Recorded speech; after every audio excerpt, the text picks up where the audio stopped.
The show starts now. Well, hello everyone. Long time no podcast. We'd like to welcome you to the show this morning, this afternoon, this evening, whenever you're listening to us. We thank you. This is the Three Wide Racing Podcast Show, brought to you in part by none other than Three Wide TV and Arcade Productions. Relive the past couple weeks of Three Wide Racing action and get prepared for this weekend's races with the hosts of your very own Three Wide Racing drivers and owners. I'm your host tonight, Kyle the Outsider Hanshaw. Alongside me is my good buddy, JTR's very own Johnny JT Thomas. And Carlos is not with us, but he will be in the control booth later. Oh man, what's going on, man? What's happening? It's Just hanging out nothing. on my computer. Yeah, that's life. Way of life. Oh man. Hanging out on the computer? Yeah, I guess, for all these three wide drivers. That's all we do. Sundays and life. Mondays. No, but I'm doing good. How are you doing? Good deal. It's just the I'm two here. of us. Just the two of us tonight. We don't have anybody else with us. We're the Lone Rangers on this podcast episode, but we're hoping to give you a good show tonight. Yeah, we figured we would do a podcast. We haven't done one in a while. I know, it's been like 3 weeks. Yeah, 3-4 weeks. Yeah, 3-4 weeks. It just gets old. Gets boring after a while. It does. Maybe Gotta we'll stop it and redo it. Yeah. But fresh start. Yeah, fresh start. Mm-hmm. We'll swing into our week's review. Tough to remember. It's tough to remember. It's been a couple weeks, couple races have passed. Last one I can remember for the truck side is Knoxville.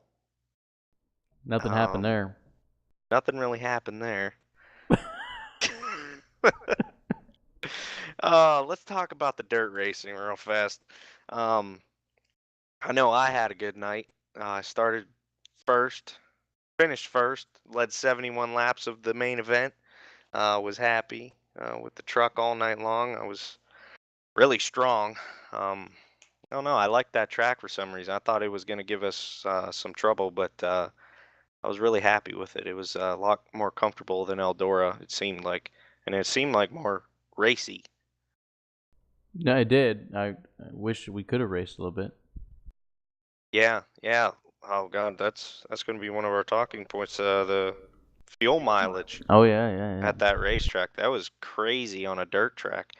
But we'll get into that later. And then for the next truck race was Charlotte. I don't know. Oh, I started 27th and finished 21st. Not that great of a night. I was hoping to have a decent night there because I really enjoyed Charlotte, but it just seemed like I playing catch up all night it was with tough the racetrack. To pass. Yeah, it was. It was really tough. Just couldn't really catch up and gained a couple spots, but not a really good points night for us. And then on the Cup side of things, we went to Pocono. I'd never raced at this racetrack before, the Tricky Triangle. Started 23rd and finished P14, so it wasn't too bad. I actually really enjoyed this racetrack. I thought I was going to have issues with the shifting and whatever, but I really enjoyed this track. It was really fun to drive, and it was kind of competitive. I thought the racing would be more boring than what it was, but I enjoyed it. And then we had the All-Star event. That was just didn't even make the main event there. Was hoping to. I know that was I was getting beat up in every race that I was in there, but yeah, didn't make the main event there and struggled. But we moved on to Charlotte where we started 23rd again. I like that 23rd spot for some reason. I don't know why. And this was this past race. Oh God. Oh yeah. Yeah, it was yesterday or Monday. Well, I started 23rd, was running in the back for like the first two cautions and decided to stay out for the one caution, and I led a lap, which was the main goal there. Point. I got that one bonus point, but the pit road was closed and I thought it would have stayed open the next time we came back around. And I asked everybody, I asked you guys on the radio, and you guys didn't know. I didn't know, so I just came down, and it ended up black flagging me. But I would have went a lap down anyways because I would have had to pit, and I just would have got freight trained if I would have stayed out anyways. So I thought if you don't pit when pit road's open, but the next time around it stays open. I'm guessing I'm wrong, but you waited what, 2 laps? Everybody came in, and then I stayed out. I don't know if I led there. Oh, so you came back around because I was so far back. I think they had crossed the line before I got to the line to catch the pace car. So the leader led that lap. Yeah, so that's why I had to stay out another time. Well, regardless, I think it's stupid. You should be able to pit whenever you want to without getting penalized. Oh, I agree, but you know, that's something that it doesn't happen in the real life. Why should it happen in iRacing? Yeah, but I don't know. We led a lap and ended up 17th, which was not a good night either for points. But we just got to finish better these next couple of races. But I don't know. Well, how was it for you? Same old thing. Yeah. No, it was. I don't know. What did we do at Knoxville? I had a blast at Knoxville. I thought I had a car or a truck that could have won. Just got. We'll talk about it later, but we just kind of got messed up with fuel mileage. You were really fast. Finished third, so I was happy with that. It was a good points day. Did you lead? I led. Let me look. I led 1 lap. You led 1 lap? I thought you led a couple. I thought I led more than that, but I only led 1. Yeah, I thought you had a couple. I got pushed in the back there to like 8th on a restart, and I had to work my way back up there. Me and Paul got into it a little bit, and he kind of pushed me out of the way, and I had to come back through there. What we do after that? We went to, where we go? Pocono? Charlotte. No, we Charlotte went for the trucks. Oh, we're going, trucks? Yeah. No, it don't matter. Where we go? Charlotte? I hated that race for some reason. It was awful. We couldn't pass. You had to be really calm. You couldn't be aggressive at all. There was one groove. If you got in that bottom groove, you just went right to the back. But we somehow worked our way up to 9th and finished there. Where we finished was the highest we were running all race long. So another good points day, I guess. I moved my way up to 3rd in points in the truck somehow, so I'll take it. And then we went to it's not too bad. Then we went to Cup Series, Cup side, Pocono. 7th, and honestly, here's something. I finished 7th 3 straight races.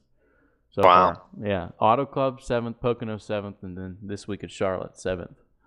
So if you want to bet on somebody, to finish 7th next week, I'm your guy. But Pocono was different. It was fun. I thought I had a blast at Pocono. I thought it was really competitive.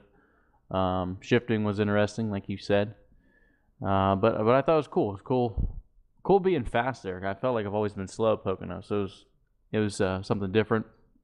The All-Star race, man, that was tough. I should have won that thing. I'm disappointed in myself for not winning that thing.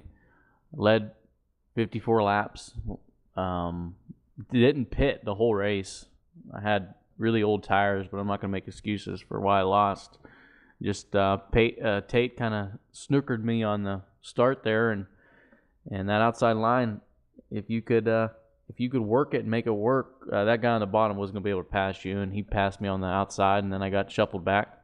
Ended up finishing we're at 4th there, I think, but that was pretty much win or go home type deal. So I had fun though. That All-Star, it was a really, really good idea, and I'll probably talk about it more in the show, but I think it was the coolest All-Star race we've ever had, and hopefully the same type of format gets brought back next year. And then what happened? Charlotte was Monday. Charlotte. That was a really tough race as well. We got put down a lap. We were doing a different strategy. I'm kind of messing around in this Cup side right now because I'm just going to try to go for a win. I got a pretty good gap on 12th. So I was short pitting. We were getting out in the lead for only a couple laps there, but I was banking on a caution, and there was a time period where I could have went 25 laps in that 40-something lap run, where if we got a caution, I'd be sitting pretty, and then there's a 10-lap period where if I got a caution, I'd be screwed. Well, our luck, we got the caution in that 10-lap period, and got put us down a lap, and we got the lucky dog, worked ourselves back up there, and ended up 7th, so I'll take it. Another good points day, I guess. I don't know. I got like a 100-point gap on 12th, so I'm kind of chilling the rest of the year. Oh yeah, you got a comfy gap. Well, that was it for my recap. Not bad.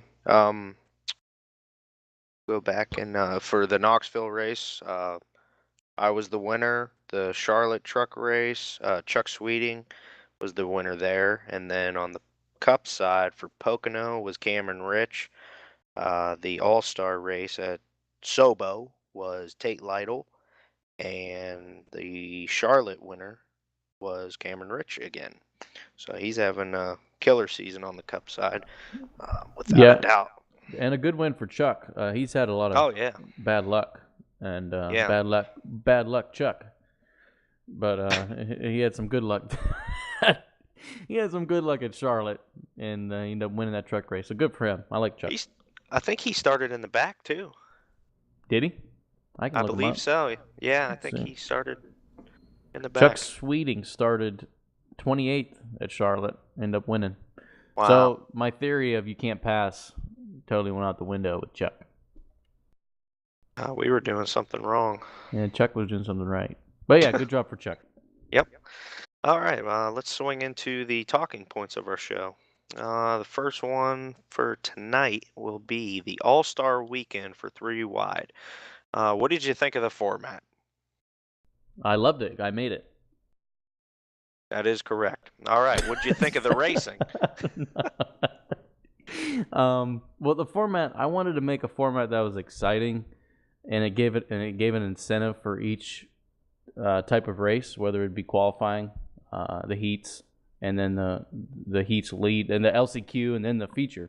The heats were important because whoever won the heat got to start up front for the feature, and then there's, I think, half the field made it into the feature, the other half had to go to the LCQ. I love having an LCQ because it makes it exciting. We need to start it a little bit earlier, though. We started at 9, I think. Or no, we started the heats at 10. We should have started the heats at 9. But that, live and learn. So the race itself was good. Tough to pass, but those late models are always tough to pass. I feel like iRacing alone is tough to pass. So definitely have to use the bumper.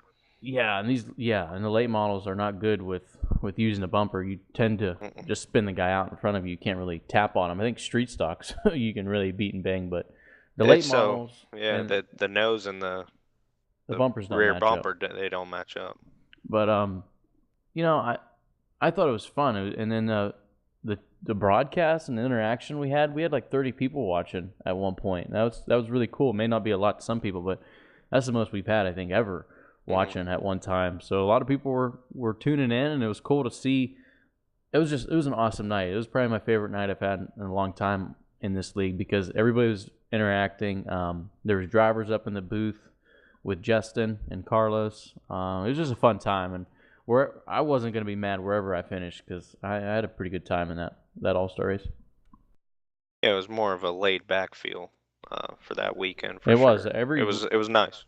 Yeah, every week is so serious, so it was pretty good to have something laid back. Yeah. And then the results, obviously your teammate got the job done. Yeah. There's no teammates in the All-Star race. Yeah, that's true. Who got second? Was it? Let me look. Wasn't it Peter? Was Peter? I was going to say Peter. I think Peter got second. Yeah, because he was tracking you down for a while, but he was on new tires, I believe, and you had the old set. I had the oldest set. I mean, I didn't put it all. Tate had the second oldest set, and then Peter and Matt had newer tires. Yeah. Matt finished third. Peter got second. Yeah, that's right. I was going to say it took them a while to catch you but I mean, it's so hard to pass. Yeah. No, So, when it was me and Jordan, and I got past Jordan, Jordan held those guys up a good amount of time for me to pull away there, yeah. and even Paul was probably the fastest guy on the track, but he still couldn't pass me if I was holding that outside lane. Mhm. The stupid restarts. All them guys in the back keep on wrecking. Oh yeah, that could be another. Let's just move into that one. Okay. What do you think about these guys, these back runners, week in Back and runs. week I don't out? want to disrespect anybody, but it's getting to be a problem, right? Yeah, yeah, I would say so. There's, you know, obviously there is an issue that is trending week in and week out at the cup side, the truck side.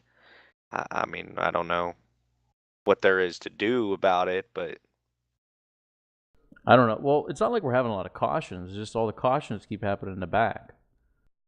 yeah. Like And it's the racing up front is so close and so competitive, and it's out of this world, really, if you look at it. And then you got I don't know, you got a guy spinning out on the backstretch and wrecking. I don't understand it.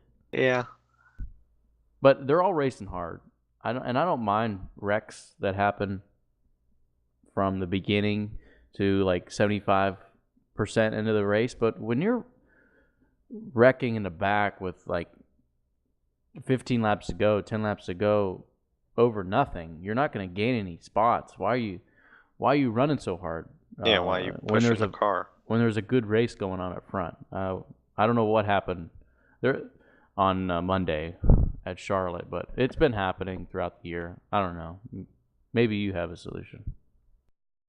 Honestly, I don't know what there really is to do other than talk to these guys. I mean, you can, talk and talk your head off, but in the end, comes down, it's in their hands. And I don't know. My suggestion to them would be just, don't push the car if you don't have anything, left, and you have no way of gaining more spots or gaining more points.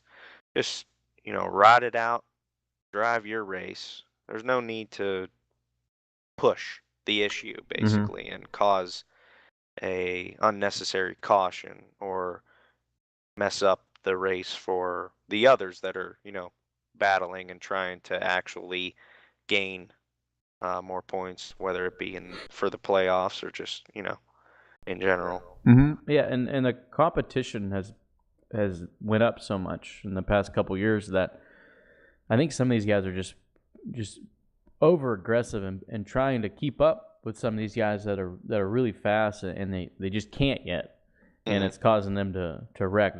They're going 120% when they need to go 80%, because really, if you just drive your own race and mind your own business, you're going to get a top 15 run if you don't mess up. Yeah, So yeah, I would without a take, doubt. if I'm a 20th place driver, I would take 15th every week, and if you get from 10th to 15th every week, you're probably going to be 10th to 15th in points, and you still got a shot at making the playoffs. So I would rather take that than wrecking myself out every week. I mean, that's funny that you mentioned that because that's kind of what I'm shooting for. Because, I mean, this is only my second year in general or three wide. And that's all that I'm really shooting for is just trying to finish races and keep the car clean and get top 15 finishes out of it. I know that the competition is just insane in all aspects of the wide series. Mm-hmm.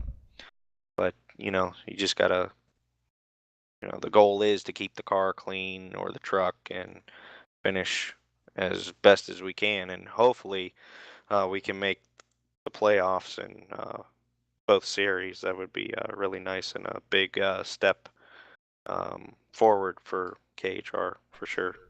Well, I'm looking, you're only 25 points out of the Cup side.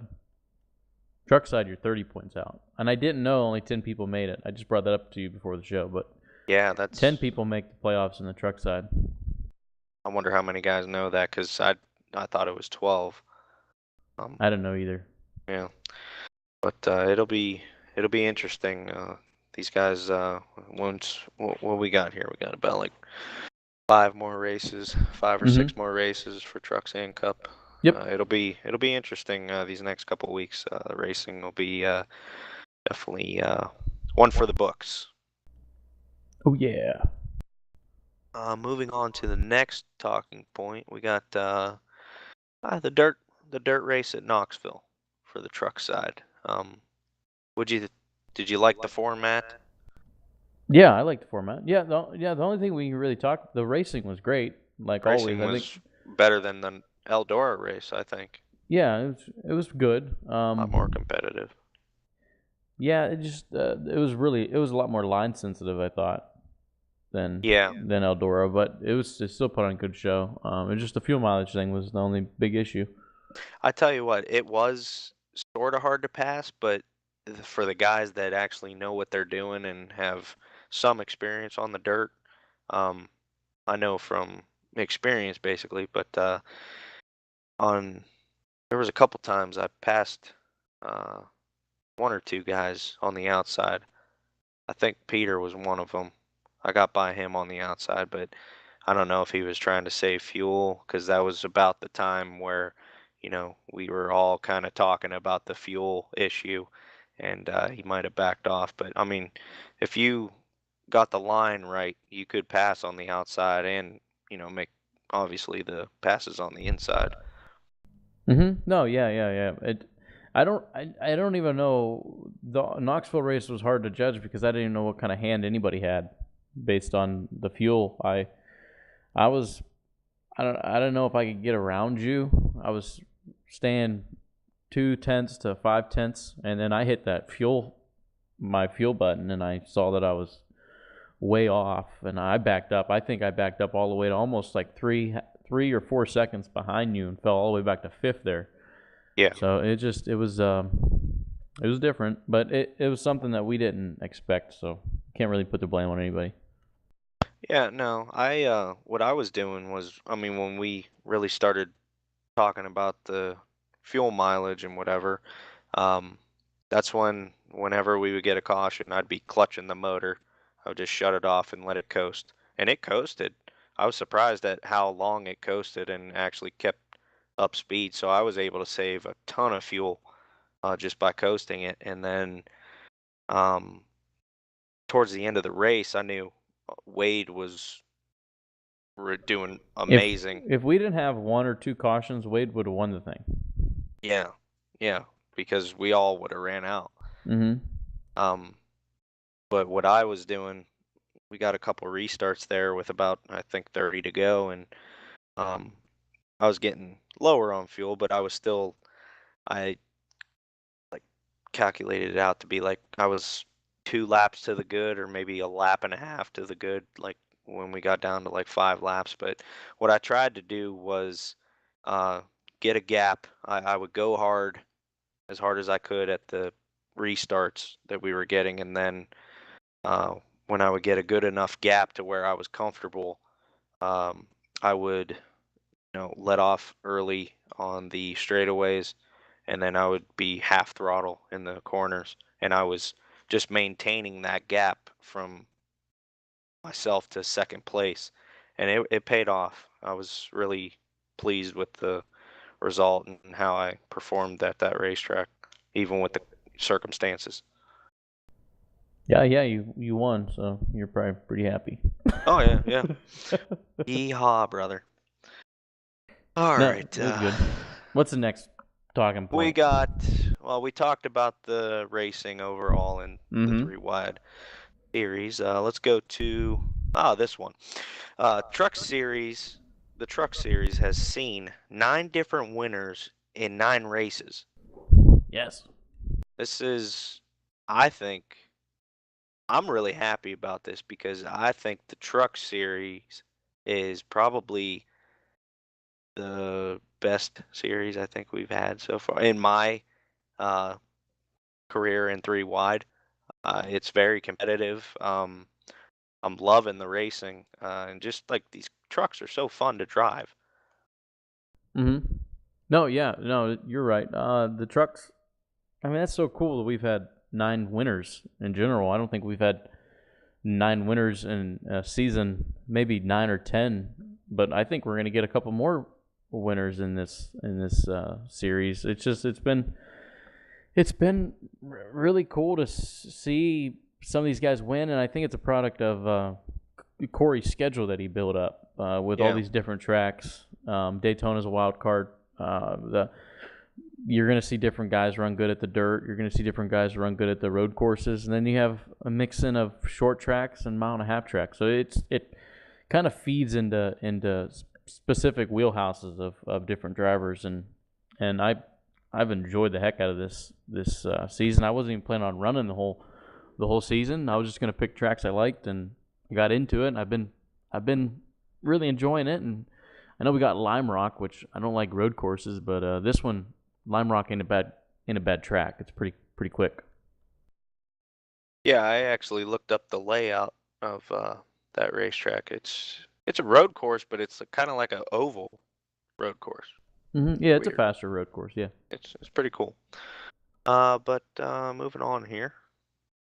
See what we got. The regular season. It's winding down. We got 5 races left on the truck side. 6 races left on the Cup side for the regular season. Is there any certain racetrack or tracks highlighted on your list that you're looking forward to before the playoffs? I don't know. Let me look at the schedule, and then I'll tell you. What do we got next week? We got Lime Rock. All right, for the truck side, Lime Rock, Langley, Monza, Lucas Oil, Kansas. I like short tracks, so Lucas Oil is probably be my favorite track coming up. That's one of mine. Monza is going to be interesting, and Langley. I'm looking forward to that. The Langley, Monza, and Lucas Oil will be tracks that I'll be interested in. I think I got a fairly decent chance at them. Monza's going to be nuts. That's going to be crazy. Yeah, it'll be bad. And then on the Cup side of things, I don't know. I'm having a blast in this Cup Series. I can't tell you how much fun I've been having. We got Kentucky, Michigan, Daytona, Indianapolis, Darlington, Richmond. Man, all these tracks are cool. Kentucky's going to be difficult, mile and a half. Eisentek's going to be strong. Paul's going to be strong. Michigan is usually one of the only tracks that turns into a fuel mileage race, so that could be interesting. Daytona wild card. I'm looking forward to Daytona. We always run good at plate tracks. Indianapolis it's a technical track, so you'll probably see Eisentek. Eisentek's probably going to do good there. Darlington's always fun because you got the throwback deal. Mm-hmm. And my favorite track in iRacing is Richmond, so I always plan on running the top 5 there. Yeah, on the truck side of things, I'm really looking forward to Lucas Oil. I had a good run there in the B-Car Series last year. I think I finished 6th. A nice top 10 there. And then Monza, I think, is just going to be insane.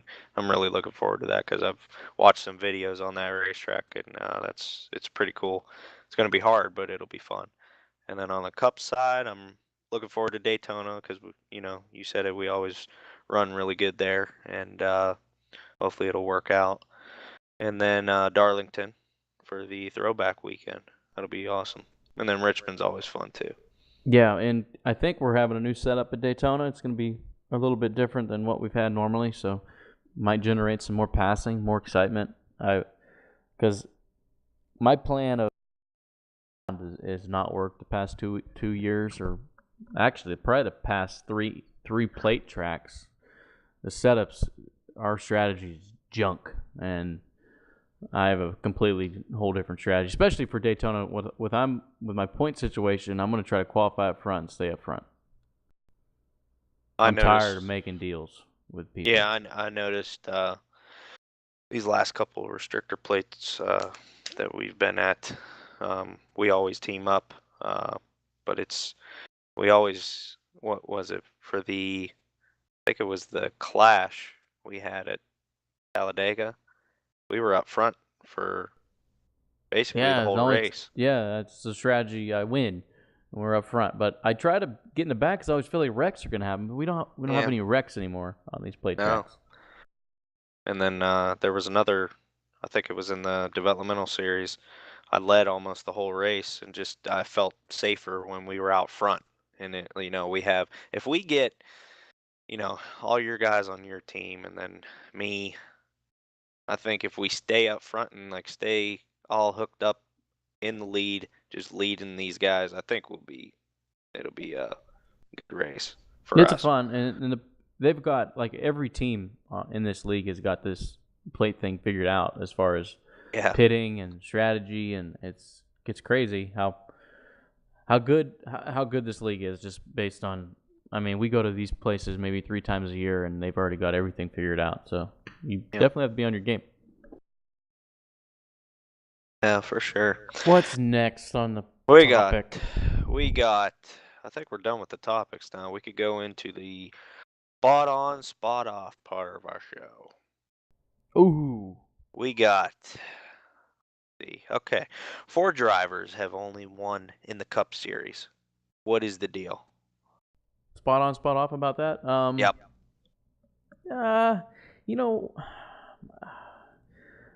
I'm spot off mainly because, because I haven't won. I don't know, but no, it's this was the 11th race. We have 4 winners in 11 races. Cam's won 5. I'm spot off about that. He's stinking up the show.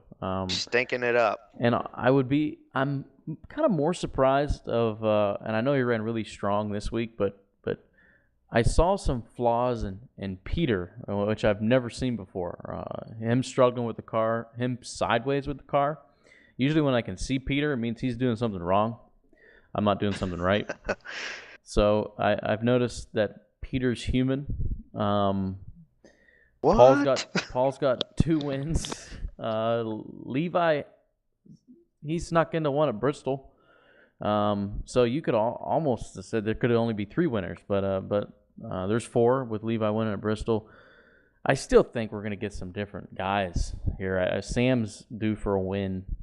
I don't know why he hasn't won. Sam struggled at Charlotte this past week. Yeah, I saw him spinning through right by pit road, so I think he had an issue there. Yeah.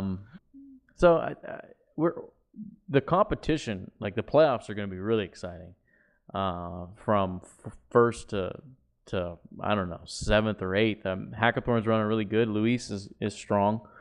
I'm not doing bad myself, and then you got Kevin, who's the top 5 driver if he doesn't have bad luck, and then Chuck Sweeting, if he doesn't get crashed or something, he should be a top 5 driver. So I think it's going to change. It's a product of Cam always qualifying up front and running good. Paul qualifying up front and running good, and then these guys that are struggling or have bad luck, they're qualifying in the back and getting messed up. Well, that'll take us into our next one. Qualifying and track position is so important week in and week out at these tracks. Yeah. Like I just said, qualifying is super important. I've put a big emphasis on qualifying this year, and I think it's helped out. I think I got like a 7th average starting position, which is a lot better than I think I had like a 14th last year, and it killed me in some races because the starts are the most trickiest times of the race, and then if we get a late restart, they're always the craziest times of the race. So I don't know. It's because this league's gotten so competitive, and you don't get any cautions anymore to kind of make up that ground. You qualify in the back, you're already 10 seconds off the lead on lap 10, and if you don't get a caution, you're going to sit back there. It's hard to make up ground. So qualifying is super important. It's a lot more important than it was 3-4 years ago. Yeah, I agree. I wish I could figure it out. And let me look at your average qualifying spot. Man, I think it's like 17th or 19th. Your average start is 19.5. Oh my. Yeah, that's bad.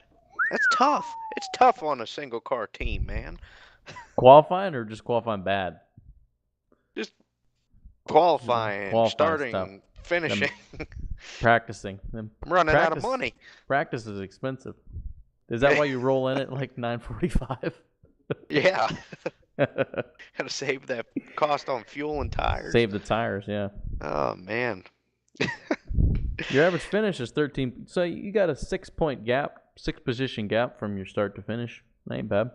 That's it's about where that's Well, about right. we won't talk about the incidents though. I'm not gonna bring those up. Yeah, what the hell? I was looking at that. I think I got the most in the You Cup got the Series. most in the whole league. I think it's the most combined in any series. Let's look right now. Let's look at the incidents. Oh yeah, the incident, the leading incident goer in the trucks is Todd Smith with 104. Oh yeah, you have a lot. Oh yeah, I got more than that. The leading incident goer in the Cups is you. At 132. Wow. Yeah. But you know what? Those are not my fault. You should have an asterisk next to it because you had 66 at Road America. Oh man. Yeah. But that Daytona, could be like, Daytona was bad. I think I wrecked out of Daytona. Well, you only No, had I 8. wrecked in the trucks. You only had In the 8 trucks. incidents. What? Okay. I got wrecked out at Vegas. And then there was a couple other ones where I got wrecked out. I've had some bad luck. Road America is what has killed you. Yeah. But if not for, I mean, you had 24 at Bristol and you finished 8th. I don't know what you did there. And you got an 8th place finish. I love Bristol. That's man. pretty impressive. I love Bristol. One of my favorite tracks. But you had 24 incidents and you finished 8th. That's the way to be, man. Beating and banging, using the bumper. No, actually, you know what? I think I was down on power at Bristol. That's when we had a couple of those. Nah, yeah, that might be in the trucks. I don't know. I get so mixed up. I don't know. We had some. I don't remember. I was down on power at Bristol. I remember. What's the next subject? We got. Well, this is a more serious topic. Recently, we had a World of Outlaws sprint car driver that tragically passed away at Beaver Dam Raceway. Jason Johnson, the Racing Cajun, tragically passed in a wreck that happened on a late race restart. Was him and Darren Pittman were going side by side down the back straightaway, and their cars touched, and he went for a ride and barrel rolled into the outside wall and hit a billboard, and then he was life flighted from that track to a nearby hospital where he passed away the next morning. But what do you think about this? This is the second guy that has passed away at that racetrack in the past year or two, and then I think it's only the second driver to have passed away in a World of Outlaw event since like the late 90s, I believe. Oh, I didn't know that. Yeah. No, it's a tough deal, and you see it happening. I mean, it happens, once a year? Once every 2 years? You seem like a big name guy. More so on the dirt side of things. It's just, you know, I don't want to go down the safety route because I'm not the type of person that does that. But these tracks, some of these tracks that these sprint cars go to and other forms of dirt racing go to aren't as up to snuff as some of the big tracks like Beaver Dam Speedway. I've never heard of that place before. I've heard of the big tracks, and their safety is top of the line when it comes to dirt racing. Just look at Eldora; they're really good at what they do, and you really don't see a whole lot of injuries there. But I just think some of these, especially World of Outlaws, going into these tracks, they need to. If you're hosting a World of Outlaws event, you need to put some money probably into your facility to keep it safe for the drivers. For the fans, I saw guys sitting, look like they're 10 feet away from the fence, going in a turn. That's pretty nuts. But I'm not gonna push safety down your throats because I'm not the person that does that. It's something that happens, and what's cool about it is all the support that you see on Twitter, some of these people that didn't even know him, from all forms of racing, giving their thoughts to their family, that was really neat. So every time something like this happens, it's cool to see the support that everybody gives, no matter what type of form of motorsport you're part of. Yeah, definitely.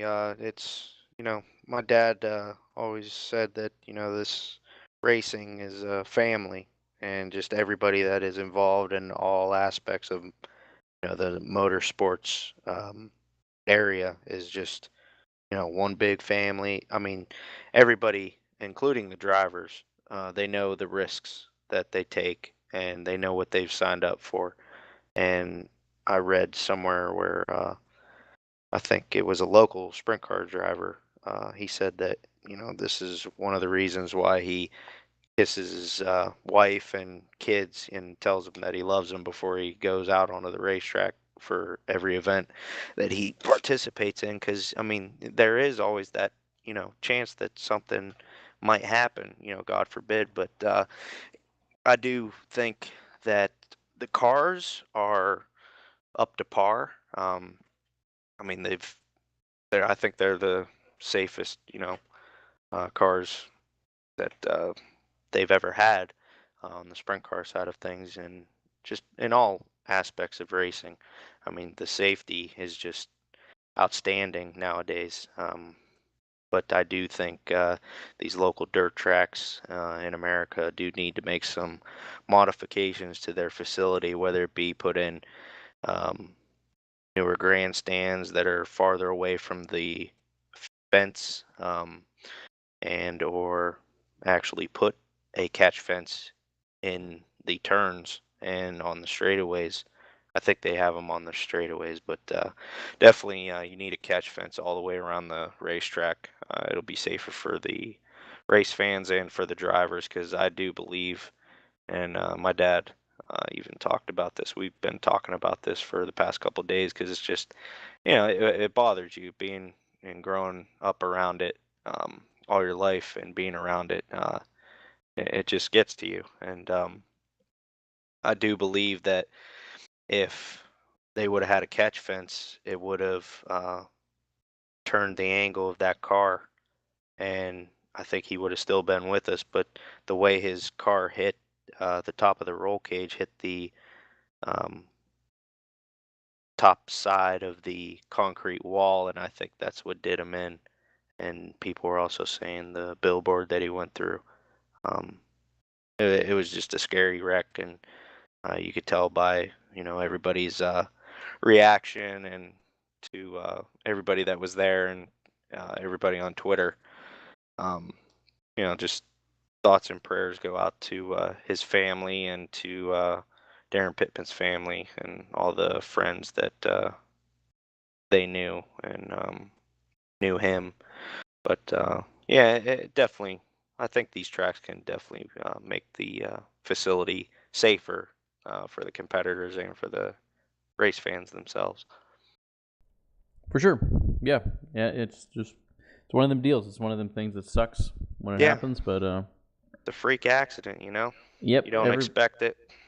Yeah, for sure. But like always, I think most of these guys that pass away in these things want people to move on and keep on going, and that's what's cool is motorsports always keeps on going. We have come to the conclusion of our show. Up next this week for 3 Wide Racing, we got 5 races left in the truck series, and the trucks are at Lime Rock Sunday, July 1st. And then the Cup has 6 races left before the playoffs, and they will be at Kentucky Speedway Monday, July 2nd. And I will not be participating because I have the Lucas Oil Late Model Series coming to my local racetrack, where I will be flagging them, and I will not be participating in this event, which really sucks for points. But It does. you gotta do what you gotta do. Plug to your local short track to these tens of thousands of people that listen to this podcast. What's that? Why don't you give a plug to your local short track for the tens of thousands of people that listen to this podcast? Say your short track's name, your local dirt track. The Lucas Oil Late Model Series will be competing at the Sharon Speedway There you go. There's in the plug-in. Hartford, Ohio, this coming Monday, July 2nd. That is at Sharon Speedway. www.sharonspeedway.com. Yes.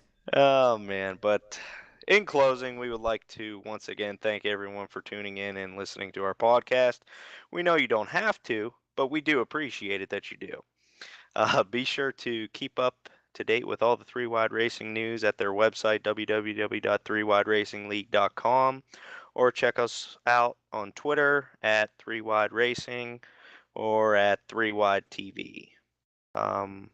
Thanks to RK Productions, Carlos.